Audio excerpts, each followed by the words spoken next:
Dr Mmusi Maimane, thank you so much for joining us on CheckPoint, the podcast. It's my great privilege. It's great to be here, and I celebrate the work that you do. So thank you for having me. Doc, we need help as South Africans. I mean, we are the reason why you're here. You're here in your capacity as the chairperson of the Standing Committee on Appropriations. Because we as South Africans are tightening our belts every day. I'm tightening my belt. I know people around me are tightening their belts. The cost of living is unaffordable. Completely. But we don't see ministers doing the same. So when I read the Daily Maverick expose about Sisisi Dolashe, for me, that was the last straw. I was like, food aid. What is a food aid, number one, and why are we footing the bill of the food aid? So I've called you here because I think we need a concerted effort as South Africans to try and correct what we believe is wrong. Yeah. Because we have a constitutional democracy and we should be able to correct those things. Right? No. Are you the correct person to assist us? Firstly, in my role as chair of the Appropriations Committee, the framework of a way we pass laws in this country is that Parliament is the ultimate place where the law is passed. The budget, where that budget deals with provisions for ministers, whether that budget deals with departments and programs, etc., is actually of Parliament. So the Minister of Finance actually only tables proposals. Those proposals then go to Parliament, and Parliament can make a decision about whether it accepts, it rejects, it must even amend that. And the committee that does that is principally, one, the Appropriation Committee as it deals with expenditure, and then as far as the fiscal framework is concerned, that is the Finance Committee. So in that sense, in as far as championing how we use South Africa's money, that is completely the job of our committee. It is completely in the sense that the Money Bills and Related Matters Act enjoins us to say, you have an opportunity to amend this thing, and what are some of the issues that you fight back on? And so to your intro, which is something that I share deeply, is that before we even attend to the individual, whether it's Sisito Lashe or a department, when we look at the broader framework of government, we have to answer the question, how much of the expenditure that goes in there eventually is to the benefit of all citizens? My impression is we've almost historically started budgeting, just increased it year on year. We don't often invest time in thinking about, does this serve the people? Value for money. Correct. And more seriously, before we even ask the individual minister to tighten their belt, can government tighten its own belt? Because when I see the lavishness of some of the events that take place, the type of culture that's developed. The other day, I had the Department of Social Development come and appear in our own committee. And in truth, there probably were about 4 or 5 presenters, yet the delegation had over 20 people. That's hotels, that's travel, that's a whole lot of other things. So I really think that it's about time that we rethink how, the executive functions, how departments function, and then to the individuals themselves. Because while the law empowers any president to create any size of cabinet they so choose, any cabinet minister, whether for whatever reason, get the same provisions regardless of the size of the budget. So I often wonder how many people know the minister of maybe small businesses or minister of whatever the other. There's so many ancillary departments or so many departments whose budgets are relatively small, but the dilemma is the provisions remain the same. So to Sisito Lashe as a great example, social development actually is a transferring department. They get a budget and then they transfer money to provinces, to grants, to particular agencies. That's where 97% of their budget goes to. So the national department is actually quite small relatively. Yet all the provisions that you raise, aids, drivers, she gets all of that 15 goes the same. people. Let me say, Correct. every minister. I've brought this and I've printed a copy for you for us to go through all of these item by item. Yeah. The ministers have 15, the individual minister has 15 people allocated to him or her self. 15 people. Sure. The food aid thing is what got me interested in looking deeper into this because I found it so ridiculous. A food aid is a domestic worker, right? Or am I misunderstanding it? Well, a food aid... What is it? They use them for different reasons. I've found that some ministers will assume that when it's time for them to go get food, they can send someone to go get the respective food. So they aid in that regard. That's a different job to some of the domestic services such as cleaning in terms of the residences of the respective ministers. Yes, because according to the ministerial handbook, each minister is allocated or can be allocated 2 food aids, right? And 2 household aids. Yes. So she's got 4 helpers. Basically, she's entitled to 4 helpers that we must pay. And, you know... Is that correct? It is principally so because, in essence, the problem with our frame is that we've got 2 centers. So because you've got Cape Town, you've got Pretoria. It's not just... So the law assumes you have a residence in Cape Town that needs its own helper and food aid. Or you have a property in Pretoria that has its own food aid, etc. And domestic service. So once you've got those 2, we have to resolve the first question, which is, can we afford the manner with which we've structured our legislative frame? It's a legacy issue. Can we afford it? And if we want to keep the frame of saying, as the Constitution prescribes, that National Parliament will be in Cape Town and therefore the executive will be in Pretoria or Tshwane, how then do we make it more affordable? So the historical practice here was that a minister effectively would be 6 months in Pretoria and then 6 months in Cape Town. Then when... And the food aid is aiding nobody for 6 months. The other one is aiding nobody for 6 months. Or could commute if that's what you wanted to do. So I wonder whether in rethinking the issue would be even to do basics of changing the parliamentary travel because, or how we ask people to come and account, or how we do planning so that we avoid, in many instances, the nature of duplication that occurs. I think that would be a larger project than getting rid of the food aids. Correct. Or getting the ministers, they get salaries. Many South Africans have helpers at home. They pay the helpers from their salaries. The ministers earn a salary. Why can't, if they want food aids, why can't they pay the food aids from their own pockets?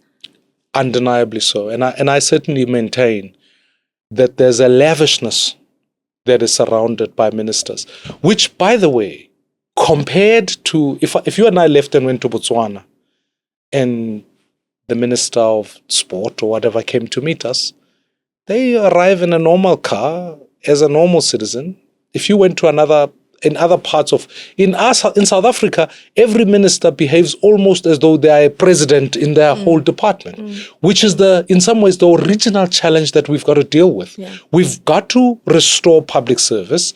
We've got to say to ourselves, this is unaffordable, because not only is it have problems of the ethical conduct, because what we saw in certain instances was then people manipulate these issues. Of course. The prescriptions as far as some of, like a community, I think it's called a community outreach officer, yes. Yeah.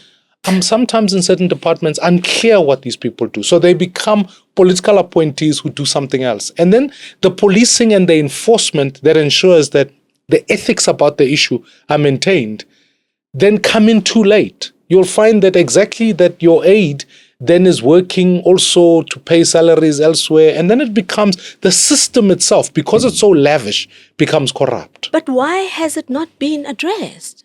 It isn't because, firstly, the executive is appointed by the president. Yes. And the president, we have a flaw in South Africa, and part of the flaw is this, is that the president, when he goes to the union buildings, is in charge of ministers. When he goes to the party, to Lutuli House, the ministers in some instance form part of the NEC, and then he's beholden to them. Yes, of course. So then the dilemma is that the framework of accountability fails, because the president can't sit back and say, firstly, I'm going to fire that one. Yeah.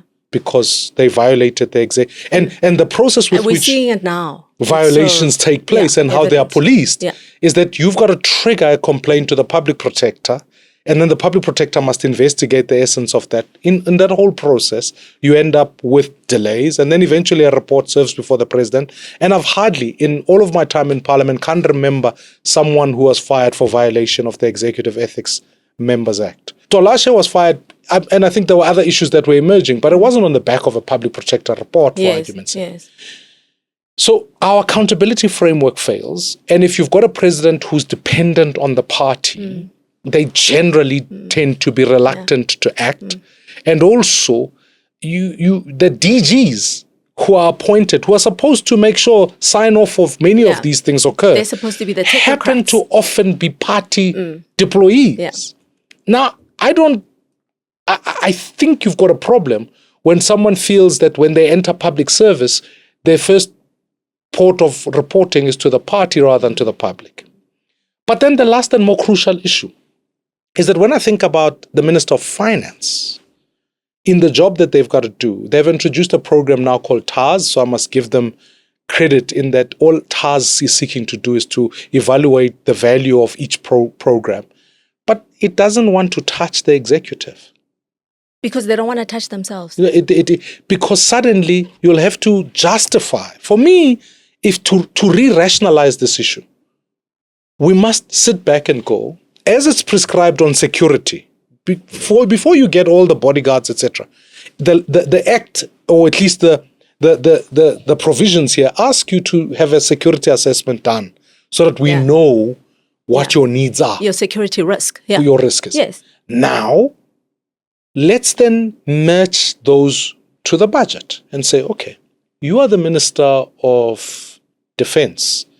Given the clearance, the level you are at, the risks you face, well, here's the security allocation, here's the staffing allocation we're going to put on the table. Because at the moment, you're a minister, you have a security risk by default, basically. Correct. Doesn't matter who you are. And people may not even know you. Or your department may be, a small department relative to all of that. Why should we just have a one-size-fits-all approach? Surely we can rationalize and then say to ourselves, okay, each department is going to do this work because that's all it can afford.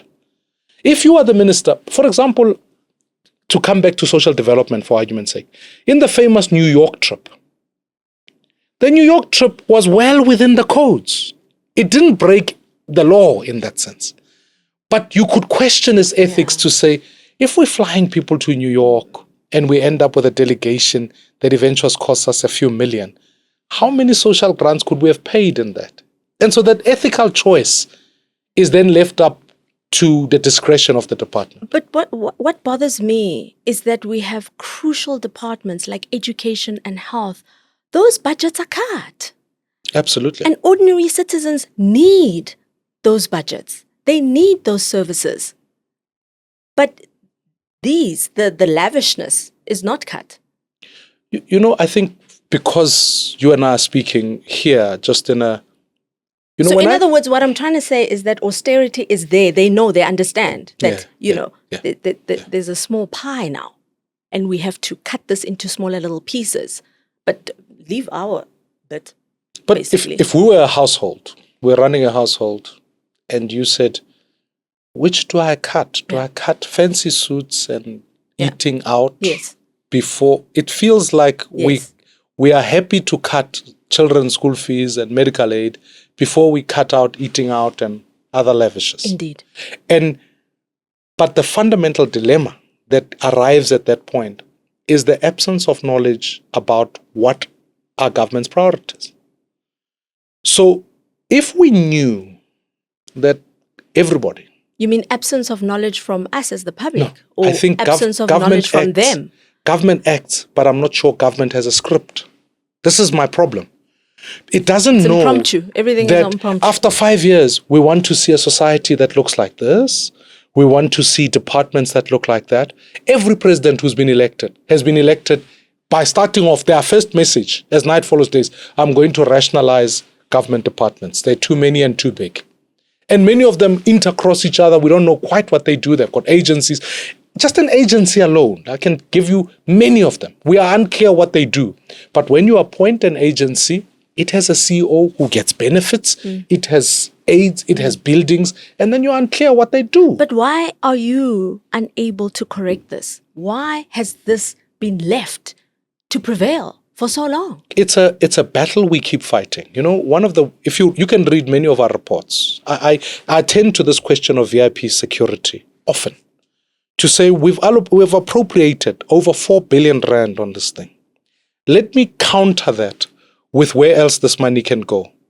If we are in the throes of, immigration attacks, xenophobic attacks, as they call them, etc., which I think are fundamentally Afrophobic in their makeup.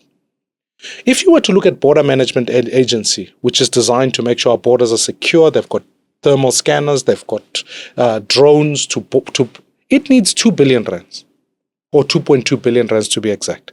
Now, that's prioritization. You've said we will protect politicians in the executive and ignore our borders. That's what we've done. That's the choice metric we've made. We are prioritizing the safety of individuals over the safety of the nation, basically. And so that is a choice that has been exercised. We can go to the Minister of Health and say, we will keep giving you more security, more aids, more whatever. Or could we maybe, at a very symbolic act, cut half of that and actually employ more doctors or more nurses or actually whatever? Or we could provide more, whatever we need to do. Sure, people say to me, well, you don't save millions to cut out what should be billions. I get the argument. But the fact is, do not ask citizens to do what you yourself are not willing to do. So let us lead at the forefront. Yeah. If you came to Parliament on the day the president comes, any day, there are more police deployed on that day, in that square kilometer, than there are in Nyanga, which is a police station not far from there, which has increasing levels of gender-based violence, of murder, etc. The ratio in that instance doesn't quite compute. So citizens have every right to be agitated and angry, correctly so, that the political system works for them. How do we go beyond bemoaning what's going on helplessly? I think citizens are feeling helpless. Correct. We all hate the blue light brigades. Yeah. I mean, when they're behind you, you just want to scream. Sure. But it's almost like we're powerless to stop this thing. And this is supposed to be a constitutional democracy. This is a government by the people, for the people. How do we change this? Well, I mean, step by step. Can't they just pay for their own food aids from their salaries? Like every other South African who wants a helper. I mean, it would be like if you came to work and you asked the company to provide you lunch. Exactly. That's what's if you earn a salary, you can come and do that. And I do a lot of traveling in my work, but my partner is not covered by the government. I mean, by the company that I work for. Sure. But they're allowed to travel with their partners, their children, etc. I think one of the things that we need to begin with is, I mean, the most obvious and the most broadly, is these issues, which I'm so grateful you've touched on, need to become public political choice issues.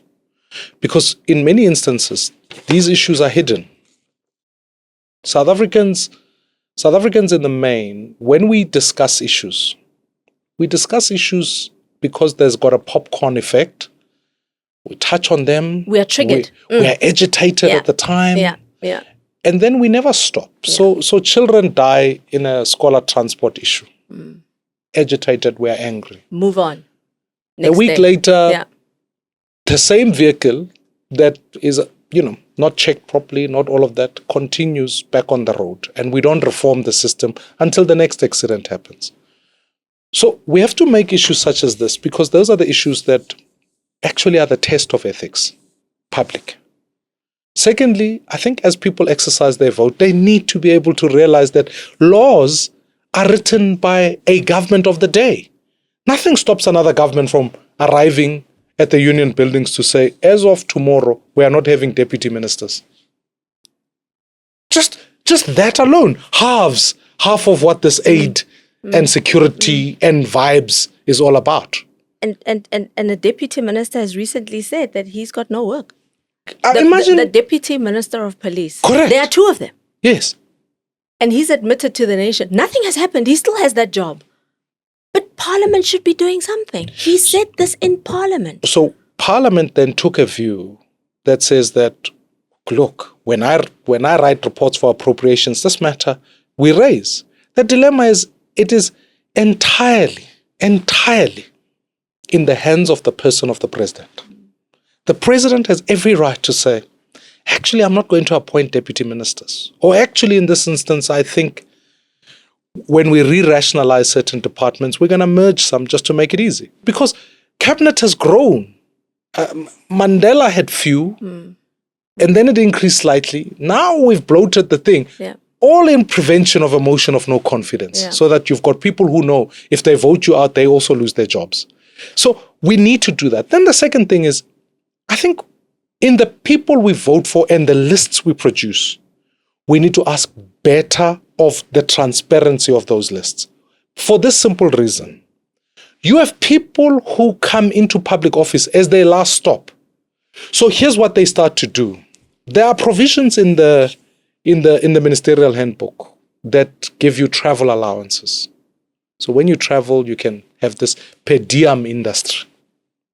There are some people who travel not for the purpose of what they should do in government, but for the purpose of earning that per diem. So now they're just accruing money. But I mean, Mmusi, you are talking about an election choice. But there are certain things that no matter what party you support, you support. For example, this extravagance, nobody wants. It doesn't matter which party, whether you're IFP or BOSA or whatever. Nobody wants ministers who have 15 people for them, staff members for themselves. So there's got to be structures that we put in place. Like Parliament is our only hope. And as citizens, Parliament is our only hope. The other dilemma is, if you want to change it, and this is what the next challenge is, that's what I'm saying, whom you elect has to make decisions about these issues. But Parliament is the institution upon which often, when you make recommendations, I hear what you're saying, nobody wants this. But if you put it to a vote, people eventually come back and say, no, actually we'll vote for self-preservation. Because Parliament relies on majoritarianism. So I really think in the next iteration of the issue is that, and I commit here on this podcast, this question will form a part of the next appropriation bill. So that people can vote knowing this issue. So that you can hold people accountable. We must all know at the end of the day where respective parties sit on this issue. Because what pains me the most, and I'm hearing you say it on behalf of the public, is that there are two problems. Public don't believe Parliament can solve their problems. And two, even if people are repulsed by a certain issue, there isn't enough agitation within parliamentarians to say this thing must change. Because I think I've heard enough from people say we're frustrated with blue lights. We're frustrated with the if you like, the Tolashe moment, whatever it is, should have been a moment to say, can we assess the broader issue of cabinet here and how it works, so that we use this moment to say, let's reassign particular roles. And I'm not even saying that they shouldn't have the food aids. They can hire 20 people in their households. I don't care, as long as they foot the bill. Yeah.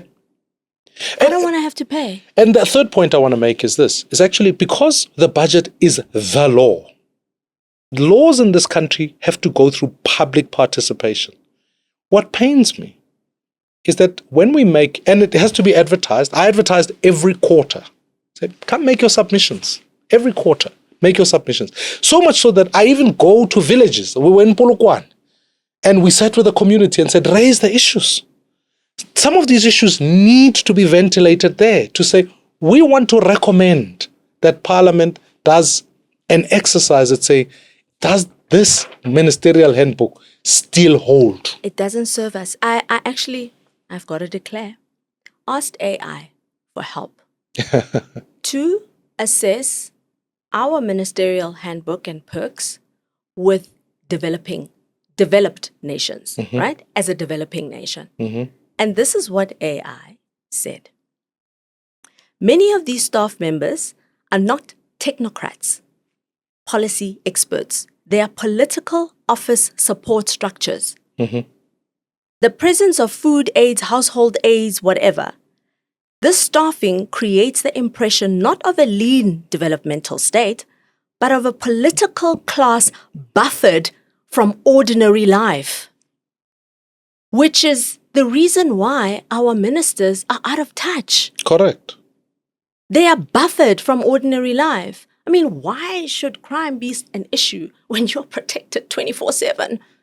Well, I'll use another more real example. Why should load shedding be an issue if immediately when there's a crisis of load shedding, the government responds by saying, well, we've got to install alternative energy at every ministerial home. So ministers never quite often know load shedding, don't know it. So, yes, each person is an individual. By law, I'm compelled to be part of the parliamentary medical aid scheme. And therefore, when it comes to procurement of healthcare services, I can choose wherever I so choose to want to go. But to some extent, I foot the bill for it, right? Because I have to compensate for it. And whatever I put my family on, that's what we'll do. And my kids go to public healthcare, public schools and all of the above. So I do understand how we can equally so compel ministers, all of them, to say, experience life as we have it. Yeah. So that before you think to yourself, I need bodyguards, I need blue lights, I need to get through traffic quicker than you, I need to come live the way we live. Go open a case at a police station and see what happens. Let's just go through some of them. So they've got all of these people, 12 people that are working in the ministry, and then they've got 3 people that are working in the department. Yes. Which adds up to 15. Community outreach officer. What is that actually? I don't know.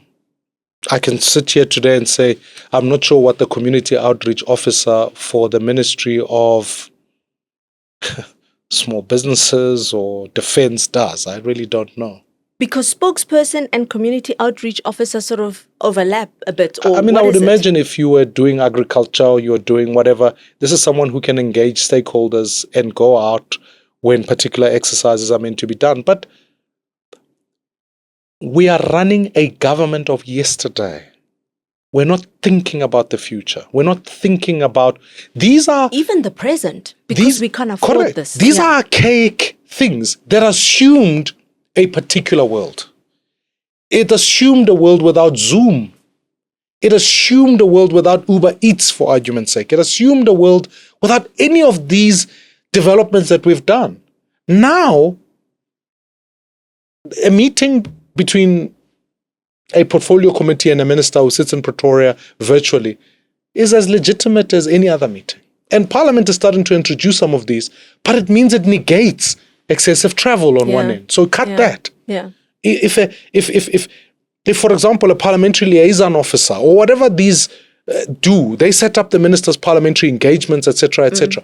Let's establish it in such a manner that maybe this might, in some instances, be a shared resource. Yes. Amongst particular clusters. Yes. But it requires someone who urgently says, where am I at the forefront of cutting expenses of government in relation to how I'm asking citizens to do it? I walk away even from this conversation with the absolute commitment, not that it's a new conversation, but it's one in partnership with the public protector and other institutions that hold the executive to account, of which Parliament is one, the public protector is another. We need to put this question on the table to say, is this thing still valid? Yeah. Because I think the world has full far shifted. We do things totally different. And some things, we no longer can have the cost effectiveness of some of the services that are here. I know in another, for example, the old iteration before this, it used to have a male person. For example, someone who manages post for the department.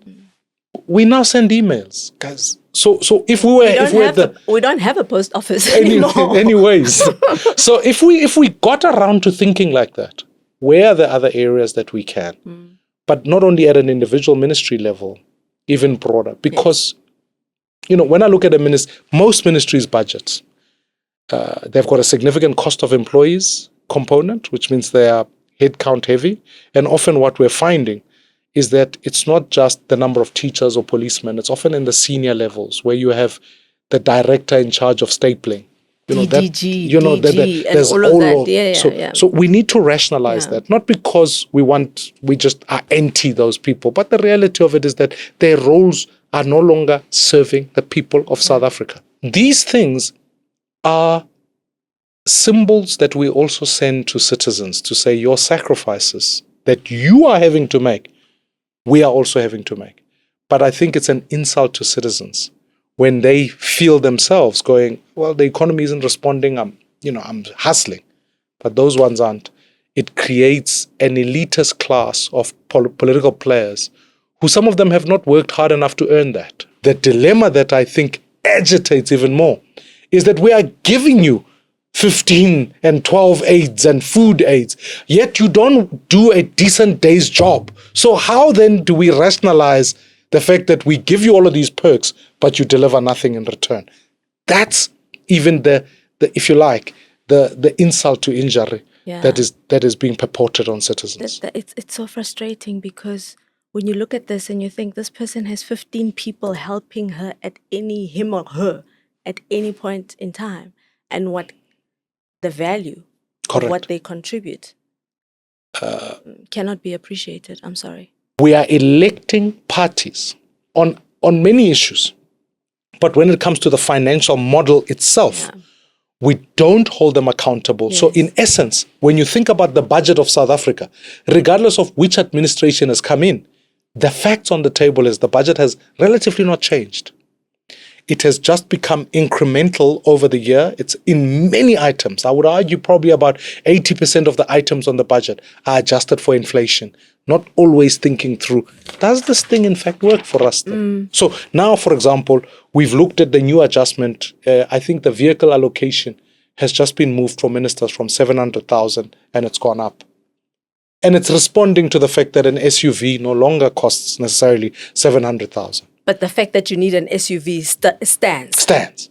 But can we not stop and think and say, well, let's look at, and AI can do this.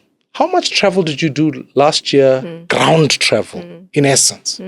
Can we not pool it? Can we not rethink it so that we realize the savings we need to do more for people? But, we've got to do the exercise. And I think it's high time now, given, when I challenged the Minister of Finance recently to say, diesel is going up, you'll remember, and he conceded to say, we will adjust the fuel levy by 3 rand. And you'll remember it was 3 rand in April, 3 rand in May. Now we are in the debate about whether we'll do it for June. I think they've agreed on June and less. But he could give an exact figure to say every month, this is going to cost us 6 billion rand. That was his feedback to me, 6 billion. Now I walk away and I think, okay, where am I going to find 18 billion if we want to do this relief for 3 months? And then furthermore, task the department to say, where can you cut so that we get the 18 billion rands in somewhere or another? The first time we did that properly was when we even were having a debate about the VAT exercise. You'll remember that time when there was a proposal for a 2% increase or whatever. But it was for the first time, actually, we were able to get in the room and say, is this necessary or is it not?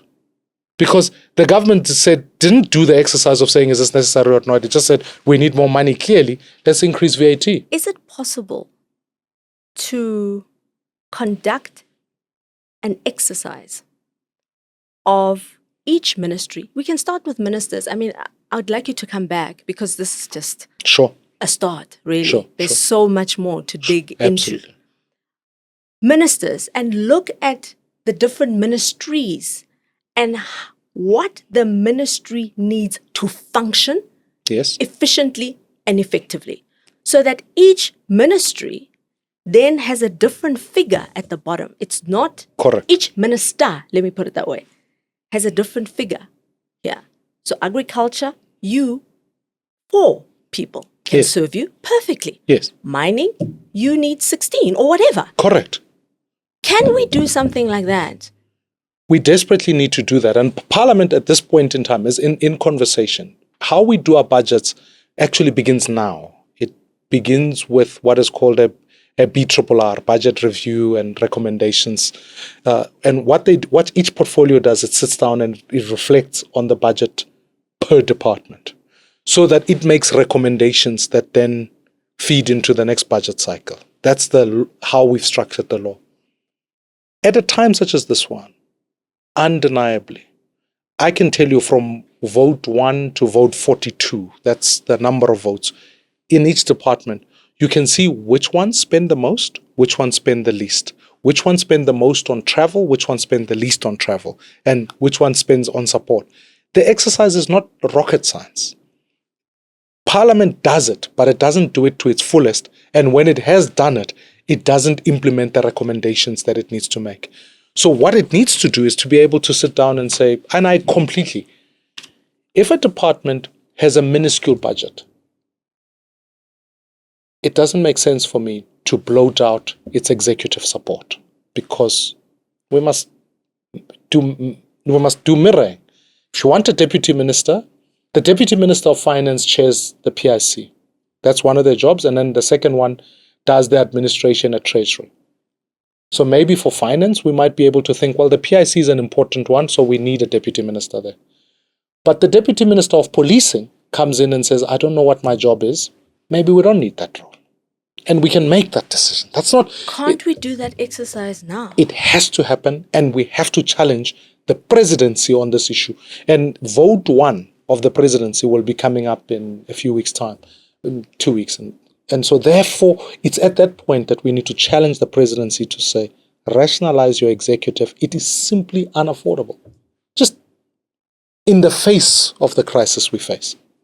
It is unaffordable. And you can do the exercise. You can do the exercise across many departments or many functionaries to say, actually, this we don't need anymore. Or this is not related to the outputs we want to see. And therefore, we're going to cut. And we're not asking for the impossible. We are doing it in our own household. Yeah. Ourselves. Yeah. Thank you so very much. You're going to come back. I would love to, and give us feedback. And I will certainly do that. I will certainly do that because, we've made commitments, and I want to take the work to do it now, so that when we come back, the objective for South Africa. I always say to people, what is the job of government? The job of government is to make your life easier, not the government's life easier. It must be easy for you to get healthcare. It must be easy for you to get education. It must be easy for you to register for electricity and do all of these things. The advantage that the era we are living in now is that technology has made so many things eminently possible and eminently quicker. You've just used an example of how you used AI to do research. If we were doing the same exercise maybe 5 years ago, 10 years ago, you would have had to hire someone to do that work. So now I would have had to do it myself. Or do it yourself. Because I don't have these 15 people you that don't are have the 15. allocated to me. So technology is enabling us to do economic efficiencies. And so the only question now we have to answer is, how do we embed technology, focus on the future, make it possible for government to be much more efficient, and then make the brave, hard decisions. In Coalitionville, where now maybe certain structures don't have the backing of a fairly unionized public service or whatever, to then say, let's rethink what we've been doing here, because we have an opportunity to cut even at the most senior level. I don't want to cut police. We are 6,000 police short. I don't want to cut nurses or doctors. We can't cut any more nurses or teachers or anything like that. None of that. But we can cut here. Here we can start. We can then proceed on some of these DDGs or deputy DDG for this and all of that. We can really deal with some of that work and then say to ourselves, actually, for efficiency, every department must come back to us about where you are going to produce efficiencies. Yeah. where you're going to cut travel, where you're going to cut this. And I'll do the exercise. I'd love to come back and give feedback on it.